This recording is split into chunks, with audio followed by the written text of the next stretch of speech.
Sleep is critically important for our sexual health. Among women, for instance, for each extra hour of sleep a woman gets, she experiences a 14% increase in sexual desire. Sleep is really foundational to those core building blocks of a healthy relationship, like being a better communicator, like being a better problem solver, like having good, healthy emotion regulation skills, and being empathic towards your partner. All of these critical and foundational relational building blocks are improved under well-slept conditions. So at the highest level, what's your view on the role sleep plays in achieving our maximum health span? Great question. I mean, first of all, I think it's important to explain my view of health span, which is a life fully and richly lived. And it's not only about the duration of living, but really, again, the fullness of life across, multiple domains that, matter to us as human beings. And when you think about the role of sleep in contributing to a full and rich life, it really affects every domain of importance, from our physical health and well-being, our ability to do the things that we love to do as we get older, our mental health, our cognitive ability, our ability to remember and to connect with other people.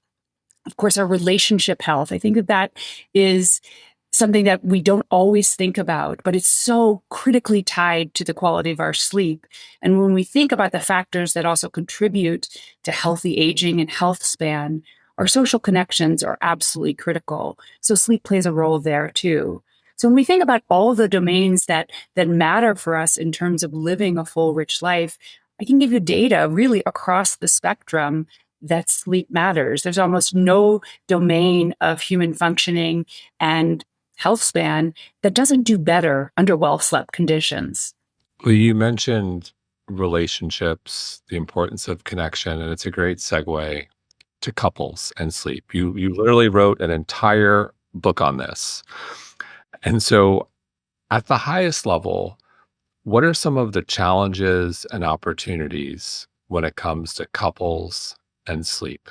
Well, the first thing to think about when you think about the challenges that couples can and do face is, first of all, the time we spend asleep is arguably the single biggest proportion of time in a day that we routinely spend in close proximity to our partner. So if the average adult spends, roughly 1/3 of their lives asleep, that's if they're getting, the roughly 8 hours of sleep per night that doctors and scientists recommends, that roughly 1/3 of their lives, if you're sharing a bed, is with a partner. And other health behaviors, if you think about them, maybe you occasionally go for a run with your partner, maybe you have meals with your partner, but there's really no other critically important health behavior that occupies so much time. So when you think about it that way, it sort of opens the door to recognizing that having some challenges is really quite normative. So the types of challenges that couples face, I think the one that gets the biggest attention of all is, of course, having a snoring partner, because that can be very disruptive to sleep. And there's all sorts of jokes about it. It often sort of leads to the pattern of sleep divorce, which we can also talk about. But beyond snoring, there are many other issues that play a role. Maybe you have differences in sleep preferences in terms of the temperature of your bedding or your bedroom. Maybe your partner insists on bringing their phone or tablet to bed, and you're really rigid about, practicing good sleep hygiene behaviors. Maybe one of you tosses and turns or just is a light sleeper. Or maybe you have children or pets who like to weasel their way into the bedroom, making threes a crowd. Maybe there's pain that makes your sleep disrupted, which makes it harder to share a bed with another person, or other issues that we see across the lifespan, like menopause or the presence of other sleep disorders, which can make sleep already challenging on an individual level. And then when you add another person in, it can just compound that challenge. And the final example that I want to mention, because it's so true for so many couples and they often forget, is that some couples are on very different sleep-wake schedules, whether by external demands, for instance, their work requires them to work at different hours, Or we also have to recognize that just because we fall in love with a person doesn't always mean that we're going to be matched perfectly in terms of our intrinsic circadian rhythms. So if a lark pairs with an owl, that can also create some issues as well. So those are some of the common problems that couples face. And I think this is so critical because a couple could be like the perfect match. They love each other, they enjoy hobbies together, there's alignment in every part of their relationship. The spark is everything's there. However, I want to talk about this with you. If there's something off a- as it relates to how the couple sleeps together or don't sleep together in the case of a sleep divorce, it has a severe impact on the couple's sexual and relational health. There are unintended consequences. Absolutely. And we spend so much time sort of, perseverating and focusing on the media loves the topic of sleep divorce and how couples are sleeping apart. But we're so frequently missing the most important question for couples. And what I really pose to couples, and the reason why I wrote my book is rather than thinking about there being one right way to sleep with or without your partner, what we really want to be focused on is how critically important sleep is for the quality of our relationship. As you mentioned, we know, for instance, that sleep is critically important for our sexual health. Among women, for instance, for each extra hour of sleep a woman gets, she experiences a 14% increase in sexual desire. Now, that's a really powerful effect among women and can have a very powerful effect for the relationship. The converse, however, in the not so good way, is true for men. Studies have shown that just after a short, week of a sleep restricted schedule in a laboratory setting, healthy young men, these are, participants in the age range of 20 to 22. You bring them into the lab and you sleep restrict them for only 5 hours per night for about a week's time. These healthy, young men will show a reduction in testosterone by about 10%. And to put that in perspective, that's the equivalent of aging a man by about 10 years in terms of this critically important sexual and reproductive hormone. So again, we have data to show the benefits of getting the sleep you need for a woman's sexual desire and satisfaction. We can also see, at least in terms of the hormone testosterone, which is very important for sexual health among men, that when you don't get the sleep you need, that can really have a pretty devastating effect on a man's sexual health. So again, it stands to reason for a couple to prioritize sleep. But it really goes well beyond the impact of sleep. It's not just on the couple's sexual health, which is, of course, an important dimension of a good quality relationship. But when we think about all of the other building blocks of a healthy relationship, all of the factors that, preeminent relationship researchers like John Gottman have studied, we see that sleep is really foundational to those core building blocks of a healthy relationship, like being a better communicator, like being a better problem solver, like having good, healthy emotion regulation skills and being empathic towards your partner. All of these critical and foundational relational building blocks are improved under well-slept conditions. And what is it fair to say that if you have partners who are on the same page with regards to sleep etiquette, that makes for a stronger relationship? It absolutely can, because of the converse of that is if you're not on the same page, that's really intense fodder for conflict. And again, that's where I think just opening the conversation to couples having discussions about what's working and what's not working in the bedroom when it comes to sleep, not sex in this regard, but that's often lacking. As you said a couple minutes ago, that couples may be perfectly aligned in sort of all of their waking activities, and they may put a lot of conscious effort into that. But we rarely as a culture think about, as we enter a relationship or even when we're in the midst of the relationship, how compatible we are in the roughly 8 hours per day that we spend in this unconscious state that we call sleep. And just because a couple is perfectly compatible during the daytime does not mean they're going to be automatically compatible at night. That also doesn't mean that it's a death knell for the couple. It just means that they have to address the issues that come up in a healthy and honest way so that conflict or resentment doesn't arise. And would it be fair to say if you took a couple and and let's say they both have great sleep etiquette, they are both great sleepers, if you were to separate them and measure their sleep, as a couple, would their sleep be better than separating the two? I'm assuming the answer is probably yes. That's a really interesting question. The data on, do people sleep better with their partner or apart is actually a little bit confusing or a little bit mixed, I would say. So there have been studies that have looked at this. They've taken healthy couples and they, for a few nights have them sleep by themselves. And then a night or two, they have them sleep with their partner.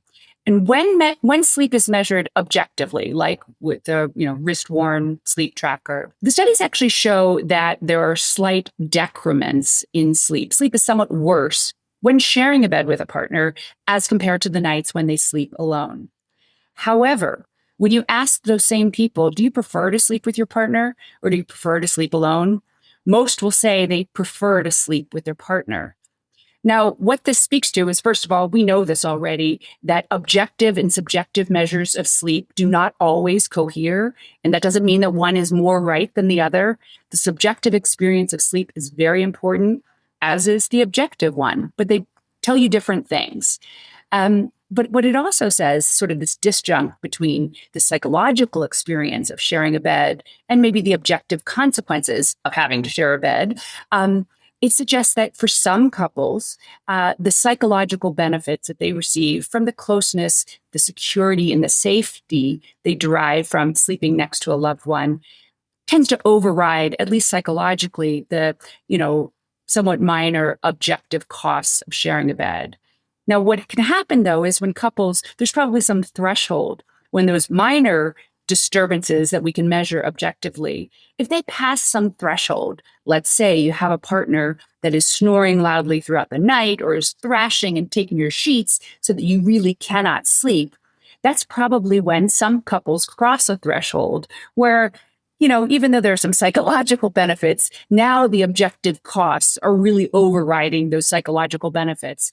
And that's where some couples may choose to have the conversation about separate beds or separate bedrooms, sleeping apart, because their sleep is so disturbed. So they no longer are benefiting even from the psychological side of things. And I would guess that physical touch, just in the most innocuous sense between couples, is beneficial in the bed.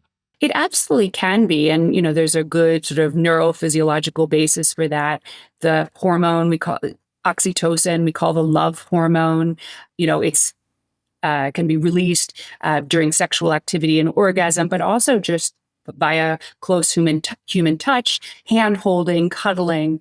And oxytocin is associated with stress reducing or anxiolytic properties. So it can create a calming response, which could be particularly beneficial for sleep, prior to bedtime. What I say to couples who may choose that, if their sleep is better while sleeping apart, maybe you still benefit from the psychological closeness and the potential benefits of oxytocin release via cuddling, in the moments before either of you goes to sleep, including if you go to separate bedrooms.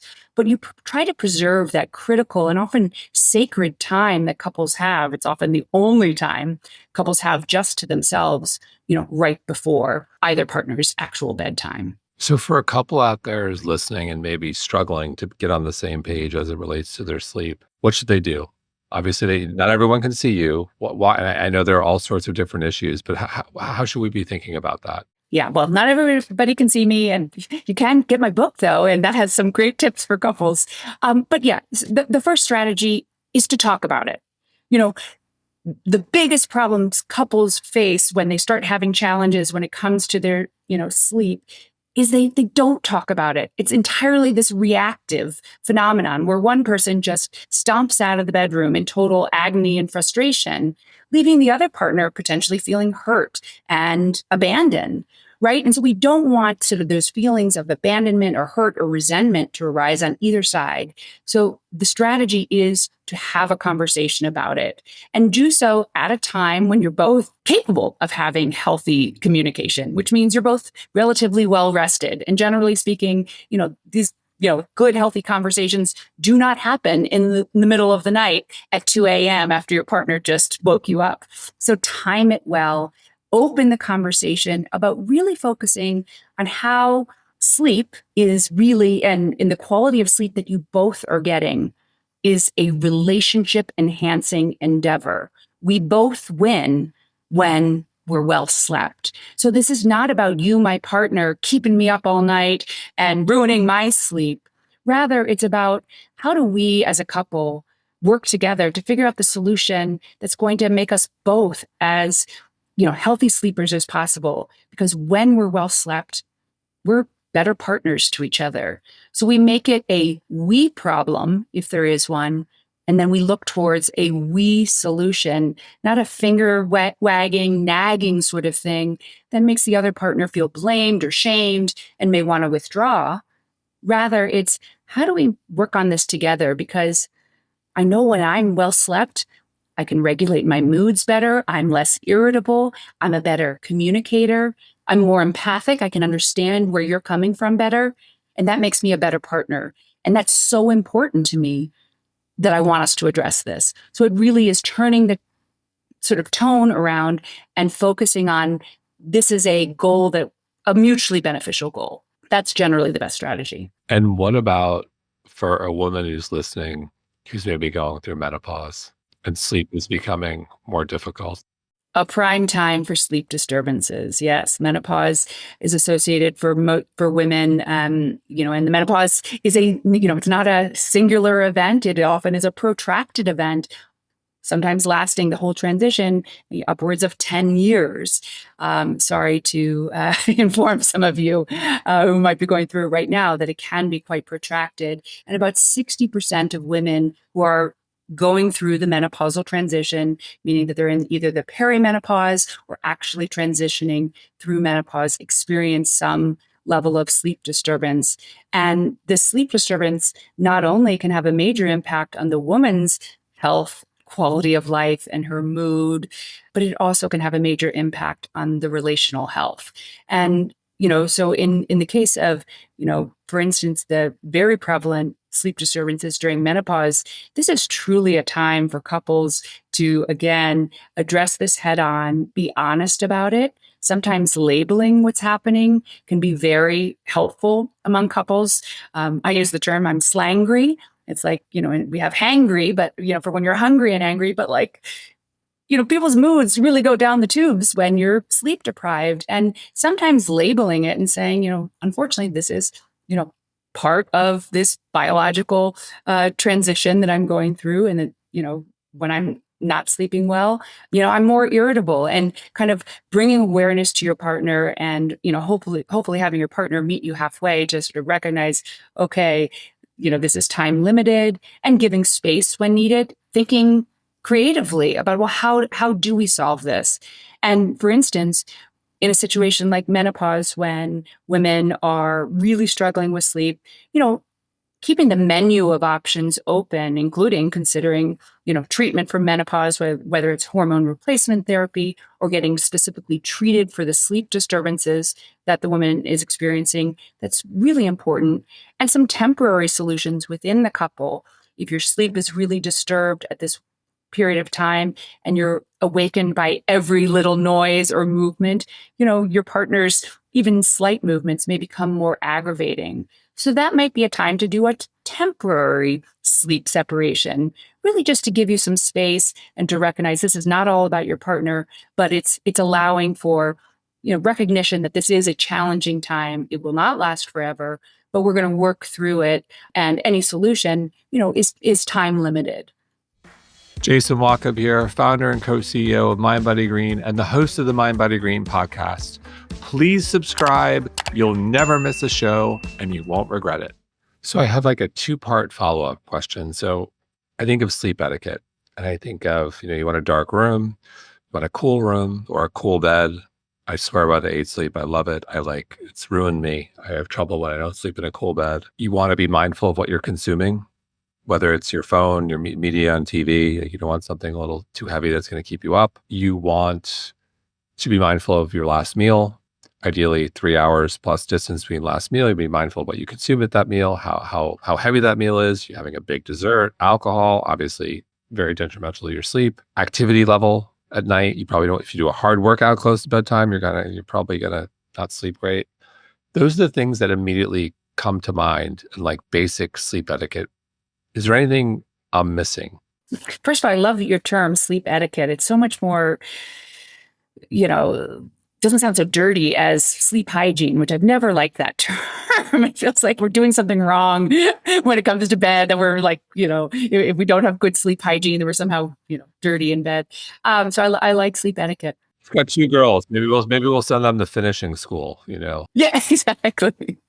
Um, Yeah, I think you hit the real high points in terms of setting the stage for a good night of sleep. I would say one thing that I see quite frequently clinically, that is just a major problem for people who are doing all the right things otherwise. They've limited their alcohol intake, they've limited their caffeine intake, they keep the lights low, they have optimal bedding, they have a great sleep environment. And lo and behold, still when they get into bed, their minds are racing and they just can't shut them off. And that feels sort of out of your control. To address that and this sort of the inability to stop those thoughts when you get in bed, I have a favorite strategy, which is called a scheduled worry exercise. And what it involves is picking a time during the day. It can be, at least a few hours before bedtime, but it can, really be any time in the evening where you set a timer. And I actually like to use like the old fashioned egg timers if you can have one, because there's something really concrete about setting that. You set it for 10 or 15 minutes and you grab a, pad of paper and a pen. And for 15 minutes, you allow yourself to go hog wild on worry. You just write down every thought that you have, all the thoughts about, how you screwed up during your day, or the worries about, what may happen tomorrow, or the, future family event that you're worried about. You just really let your brain sort of vomit on the paper as much as possible for a period of 15 minutes. And then when that, handy dandy egg timer goes off, it rings. It's a really concrete reminder. Okay, it's time to literally and figuratively close the book on that worry. And you do this practice for a period of 2 weeks for starters. And you may find that, over subsequent nights or days of practicing this, it's actually hard. Like at the beginning, you might have lots and lots of worry thoughts.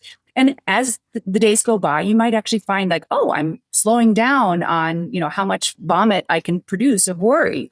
And that's actually a sign that you're really starting to express and let go, download some of these worry thoughts that might otherwise invade your sleep or your ability to fall asleep, or, pop back up at 3 o'clock in the morning. So that's one of the best strategies that I know of that is research-based, that can really help with that tendency to have racing thoughts, which affect so many people right at bedtime. It's such a great suggestion. I'm going to, I will employ that one. In terms of, if I go back to sleep etiquette, are there practices that you find can help women suffering in menopause to incorporate into their etiquette routine that maybe not a silver bullet, but might help some people? Absolutely. I mean, all the things that you mentioned are sort of foundational, that work for everyone, including women going through menopause, where we can just call this a vulnerable period where you're at high risk for sleep disturbance. In addition to the things you talked about, I mean, I think I would really highlight the importance of, thermoregulation, temperature regulation, given that, one, not the only thing that can, disrupt women's sleep during the menopausal transition are hot flashes, but even women who aren't experiencing hot flashes during menopause can have insomnia related symptoms. But to sort of help manage that particular symptom, having, a thermoregulated mattress or cooling pad, keeping the ambient temperature cool. So generally speaking, we want our rooms at night to be cooler than we would feel during the daytime. So somewhere between, I generally say between 65 to 68 degrees Fahrenheit is sort of where you want your ambient room temperature to be. Use bedding that is sort of, light, and, use layers of bedding that you can throw off as the night goes on and as your temperature changes. Another strategy for women, sort of recognizing that one of the most common symptoms of sleep disturbance among women going through menopause is that, 3 o'clock in the morning or 4 o'clock in the morning awakening. And I first want to say that waking up in the middle of the night is not in and of itself a problem. Sleep is a highly dynamic state. And so waking up in the middle of the night is partly just part of the process of sleep. It's the inability to fall back to sleep that becomes a problem. And for some people, when you start doing it night after night, it also becomes sort of habit forming. And what happens when we're awake at 3 o'clock in the morning and lying there wishing we were asleep and we're not? Well, that breeds frustration and anxiety. So the habit that's forming is not only, the inability to fall back to sleep, but it's being awake and frustrated in bed. So my number one strategy, again, I practice it myself, is if you wake up in the middle of the night and you find that you're not able to fall back to sleep within 20 to 30 minutes, and the best way to gauge whether 20 to 30 minutes has passed is not by looking at the clock. In fact, nothing good ever comes from looking at the clock at 3 o'clock in the morning. Instead, you kind of know, you toss, you turn. If you find that, it feels like about 20 to 30 minutes has passed, the best thing to do is actually get out of bed. Get out of bed and go to another room, ideally, where you can engage in some relaxing but distracting activity. People get this technique wrong because they think, oh, I need to go do something boring. It's not about that. The first technique is to get your brain off the fact that you're not sleeping and you're really frustrated about it. So read a book, watch TV, do a mindfulness coloring book, knit, fold socks. I don't really care. It needs to be done in low light conditions, but it needs to be engaging enough that your mind gets off the fact that you're not sleeping. And you do this activity until you actually start feeling sleepy again, and then you return to bed. And what's so critical about this is that it's breaking the habit of worry and frustration and anxiety in bed. And for women going through menopause, given that we kind of know that a large percentage of women will experience some level of sleep disturbance during menopause, what we want to do is prevent the onset of a more chronic sleep problem like insomnia, which really happens when we start sort of perpetuating habits like being awake and frustrated in bed. So we want to break that habit so this transient sleep disturbance doesn't become a more chronic one. And what's the time in your view where you've elapsed? Is it 5 hours of sleep, 6 hours of sleep, or if you wake up, maybe you should just get up? That's a really tricky one. Actually, I was seeing a client yesterday and we were talking about this. She said, well, if I wake up at 4:30 and I reminded her, but you don't actually know that it's 4:30, right? Because you're not supposed to be looking at the clock. She's like, oh, right. But it is hard because if you know that morning is coming, at what point do you just abandon the effort? That's a tricky one because it really depends on, how, is it really the middle of the night still, or is it, pretty close to your wake up time? I would say 4:30 is a good one. For people who wake up around 6:30, it's like you're waking up, say, 2 to 3 hours before you would typically wake up. 2 to 3 hours. In that case, this is a great opportunity to practice this habit because you don't, a 2 hour deficit in your sleep is not something that you want to then train yourself that, okay, it's all right for me to wake up at 4:30 if 6 a.m. is your, wake up time and that's what you generally do. But now you're having this, middle of the night, 4:30 awakening. That's where the activity, which we call stimulus control, getting out of bed, it's a great opportunity to do a reset and teach your brain that you actually can fall back to sleep. Now, I have to acknowledge that there might be some nights as you first practice this and you start breaking the habit, it might be that you're going to fall back to sleep pretty, soon before the alarm's going to go off. And that's not a very pleasant state to be in. But remember, the ultimate goal of this strategy is to break the habit of the early morning awakening and the inability to fall back to sleep. So the goal here is to teach yourself a strategy that allows you to fall back to sleep, even in those early morning hours, which is, kind of a witching hour for sleep as we get older. It's very common to have those early morning awakenings, but it is possible to break through them. What you don't want to do is if you just abandon, the effort or even trying to fall back to sleep, with this technique, you then, are likely to turn on the lights, start work, do all these things that are going to send now a signal to your circadian rhythm that 4:30 is an appropriate wake up time. And if you don't want it to be that, if it's not allowing you sufficient sleep, then this is, again, what you want to do is practice a technique that's going to teach yourself how to fall back to sleep. Truth be told, I've done both. There have been many times where 4:30 has happened and I've just gotten up and gone with it. And today, for example, 4:30 happened. Colleen, my wife, decided to get up and just go for it. I just couldn't. I said, give me a few more minutes. I'll make coffee. And that was an hour and a half. She ended up making coffee herself and going to the gym. Yeah, she gave up on me. She said it was a good thing I didn't wait for you to make coffee.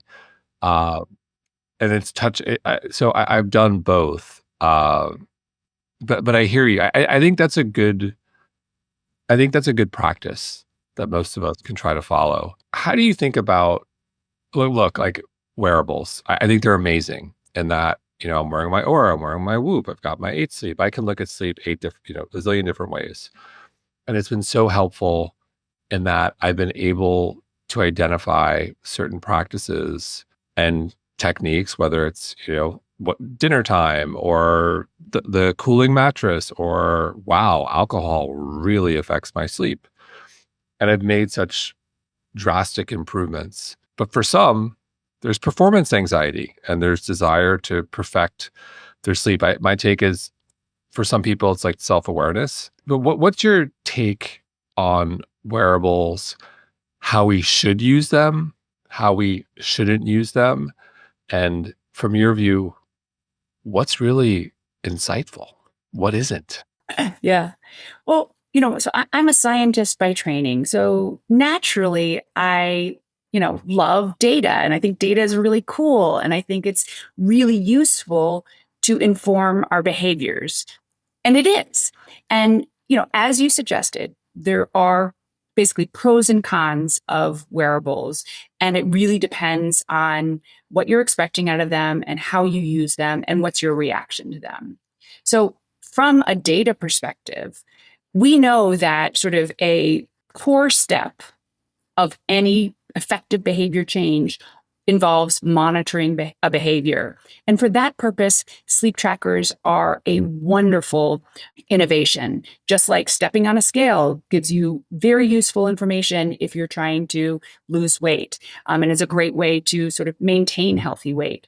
Similarly, having data from your watch or your ring or your mattress, it can be very useful for monitoring trends in your own sleep and identifying associations between behaviors that you might engage in during your waking hours and how that impacts your sleep at night. So, as far as a sort of first step of behavior change, it can be very effective, but it's most effective when used by looking at its trends over time within you as an individual, not you in comparison to anyone else that, you see posting their data on social media and that you feel envious of because they're a 100% sleeper and you're not. No, it's really not useful at a between person level.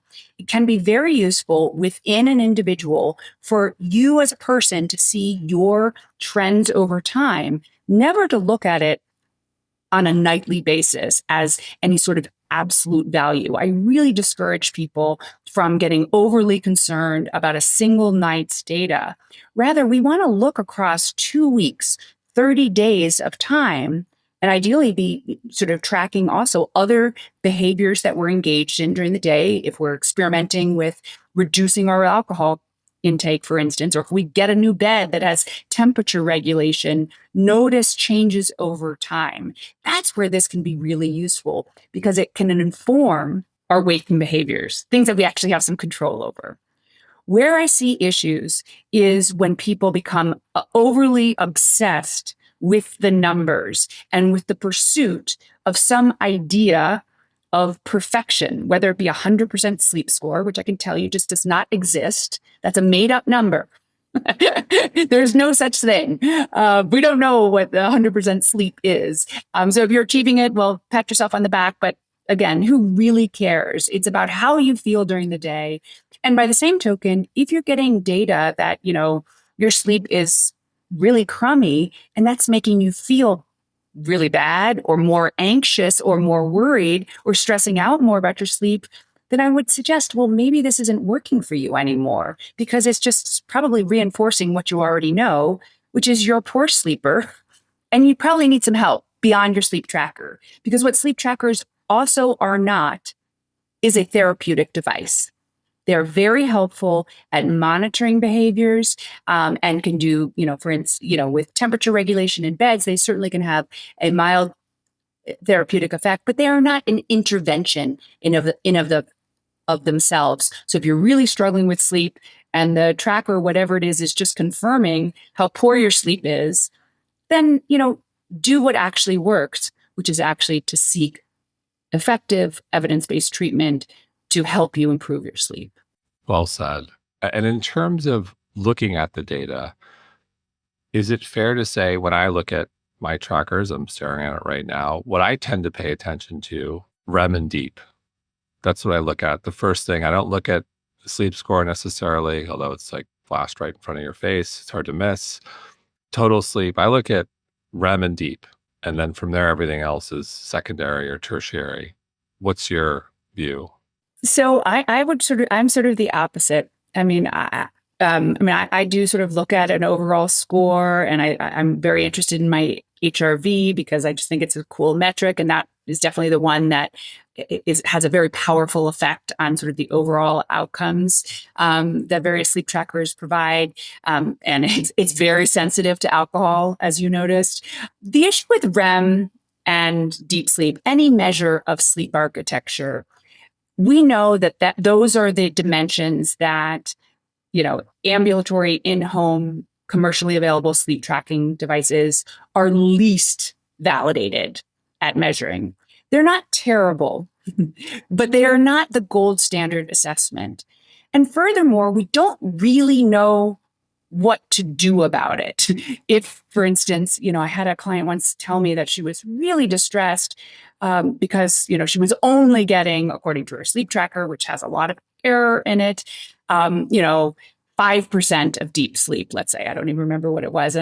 But otherwise, she was getting solid sleep. She felt good during her day. She wasn't over consuming caffeine during her day. And I said, so wait, what's the problem? Well, my sleep tracker tells me I'm only getting this and I should be getting this. Well, first of all, we know that there's inherent error in these devices. It's not the same thing as a laboratory sleep study. But also, we don't currently have any intervention that's, evidence-based and randomized controlled trials that shows that it specifically increases any particular stage of sleep. So this pursuit of more deep sleep or more REM is, really questionable because the reality is that all stages of sleep are important, including the lowly stage 1 sleep, which is light sleep. Because a healthy sleep profile is like a healthy diet. It does not consist of broccoli alone. So I think we sort of misguide ourselves by pursuing, I want more deep sleep. Rather, we should be practicing the habits that are going to give us the best opportunity for the full composite of all stages of sleep, including light sleep stage 2, which we spend most of our time in, REM stage 3, and deep sleep. So I think it's a somewhat misguided approach because, again, the data has error in it. And what we really want to be doing is the basic things like following a regular sleep-wake pattern, probably one of the most critical factors that will actually, improve your REM sleep, improve your deep sleep, as well as your stage 1 and 2 sleep. So it's sort of the whole package matters, not just selectively amplifying any one of these stages.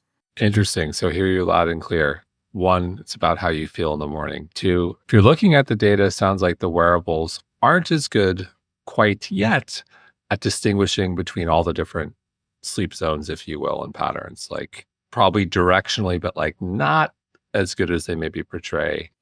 Correct. And is it fair to say, you mentioned HRV, and I've seen correlation.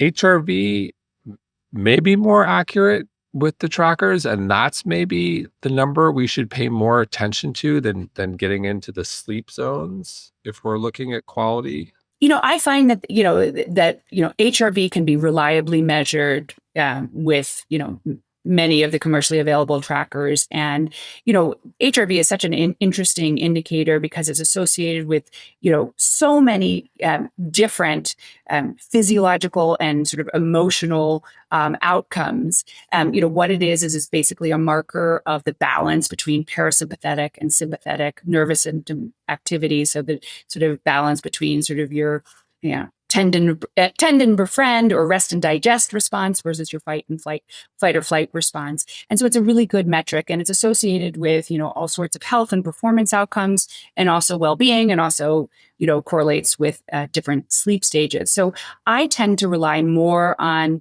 HRV. It's also very sensitive, as I mentioned, to specific behaviors that we have control of.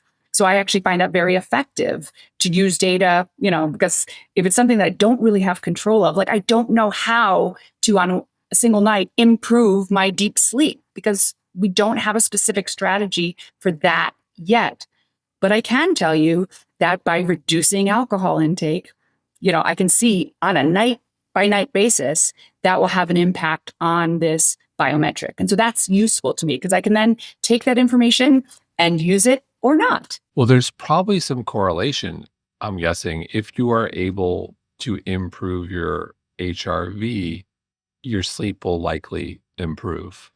Absolutely, including some of those deeper stages of sleep that is sort of the holy grail for many people. It also speaks to this idea, and we've talked about this on the show, and I think our listeners get this. Sleep just doesn't start at 7:30 p.m. Sleep starts the moment you wake up. And the practice of increasing your HRV is what goes on throughout the entire day. I like that in terms of it's something you can measure more accurately, and you're working towards that through a variety of lifestyle practices, if you will, to increase your HRV. And then it kind of takes the pressure off of sleep in some regard too. Absolutely. And I mean, this is a sort of simplified version of what HRV is, granted. But to me, I like to think about HRV as a good metric of it's like my emotion regulator. And you're right that, my ability to sort of regulate and calibrate my, emotions and behavior throughout the day, from the time I wake up in the morning, I'm making choices and I'm engaging in behaviors and I'm interacting with people, all of which can really sort of shift this balance in that emotion regulator I have inside. And HRV, again, is a metric of that. All of that can impact my sleep. How regulated am I as a human being in terms of dealing with the stresses that are ubiquitous in life? They come whether you want them to or not, but it's how you manage them. And for me, HRV, and whether that stress is, interpersonal stress or work stress or physical demands from exercise, HRV can be sort of a way of looking at that, regulation or regulatory capabilities. And that's really a sign of resilience. And so for me, again, it's a simplified definition of this, but for me, that's helpful to think about it, that it doesn't just start at night. It's really from the time you wake up, how are you engaging those regulatory mechanisms in your body? And I would probably guess that insomniacs are more likely to have a low HRV and world-class sleepers have high HRVs. It's not always that simple, but yes, there are, we do see different patterning of sort of HRV responses and sort of other indicators of sympathetic versus parasympathetic activity. And it actually throughout the night, it is different among people with insomnia versus healthy sleepers. We also see different patterns of brain activation in individuals with insomnia as compared to those who are healthy sleepers. And it mirrors what people with insomnia will say, which is that there are parts of the brain that, though they may be in a sleep state, are also simultaneously showing signs of a waking state. So it's a classic, sort of clinical description that people with insomnia will say is like, I, may have been asleep, but my brain never felt like it shut off. And so there's a number of measures that do suggest that there's some differentiation between healthy sleepers and poor sleepers or individuals with diagnosable insomnia that mirror this, the clinical presentation, which is just that inability to shut the brain off. Where do you think sleep science is going? What's next? Oh, that's a good question. We've seen such a, kind of paradigmatic shift in sort of the cultural view of sleep, the recognition that sleep matters, really just in the past 15 years. It's really been this revolution, to quote Arianna Huffington, where, when I began my career, 20 years ago, my job was to convince people that sleep mattered, and that we had to sort of, start, getting the evidence out there of, all the bad things that are going to happen to you when you don't get enough sleep.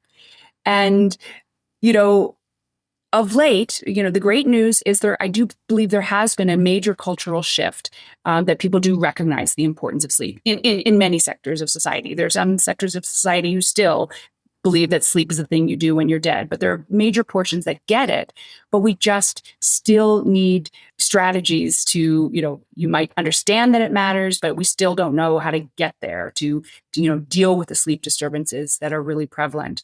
So I think where sleep is research and sort of focus is going. I mean, there's obviously a lot of investment in sleep now, and that can absolutely breed innovation and important findings and strategies to better manage the sleep disturbances that people are still facing, despite knowing how important sleep is. I think that, we will start to see more interventions that aim to do what I mentioned we don't currently have, which is strategies to selectively amplify specific stages of sleep, whether it be increasing REM sleep or increasing deep sleep, while at the same time sort of increasing sleep health as a whole. I also think, I hope that we will start to look at, sort of upstream influences on our sleep, recognizing that sleep doesn't just operate, in this isolated fashion, on our own. I hope that we'll start to look at even policies at a societal level that contribute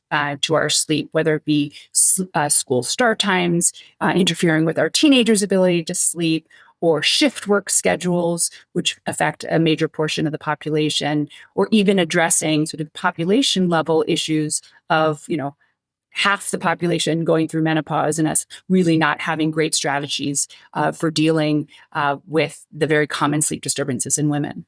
So before we wrap up, we have to touch on kids and teens and sleep, which you just mentioned. You did a TED Talk on this that went totally viral. What is, as a parent of two little children, I have an idea of what's problematic here, but give us the scoop. What is going so wrong with kids and teens and sleep?